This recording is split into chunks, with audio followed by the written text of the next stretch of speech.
Hi, this is Thomson. Watch my interview on HibernianTV.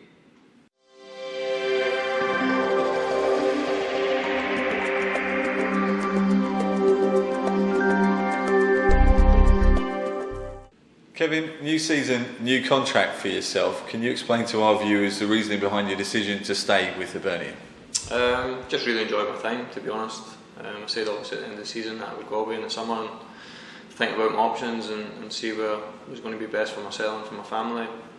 I'd like to think this is a great place to play football, and I've always had a great relationship with the club.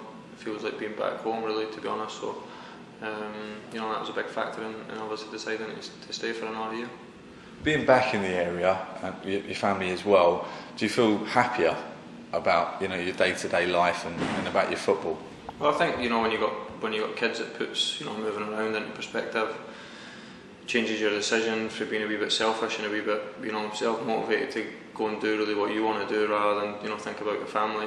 I feel as I'm in a privileged position that I like to keep my family settled and keep them happy, and I know my wife loves it up here and so do the kids. So that was a big decision, and obviously staying, and what better place to play football than here. You played obviously in a Europa League final, didn't you, during your time at Glasgow Rangers? What's the key to succeeding on the European scene? I think organisation's the key element. I think at any level of football, regardless of whether it's the third division, the second division, SPL, and right through to European competitions, I think the best teams are always well organised, and the reason why we had so much success that year was we had 11 boys that knew what the manager wanted, what the manager preached, and a lot of people said that we were kind of anti-football and a bit boring to watch when we played in Europe, but it managed to get us to a European Cup final, played against some of the best teams in the world, and managed to surpass some of the best teams in the world. So I think organisation will be the key to hopefully having a successful run in this competition. So you're 28 now. When you were breaking into the Hibs first team as a teenager, who were the senior players that helped you to develop, and what do you feel you can do to help the likes of Dean Horrobine, David Gold, Sammy Stanton, etc., midfielders here at the club? The boys when I first kind of broke into the team, there were quite a lot of foreign boys, Freddie Arpignon, players like that. When I actually got in the team and started playing, there was people like Grant Brebner, who I always thought really highly of. I think he was a great player and he was a great person to have around the place.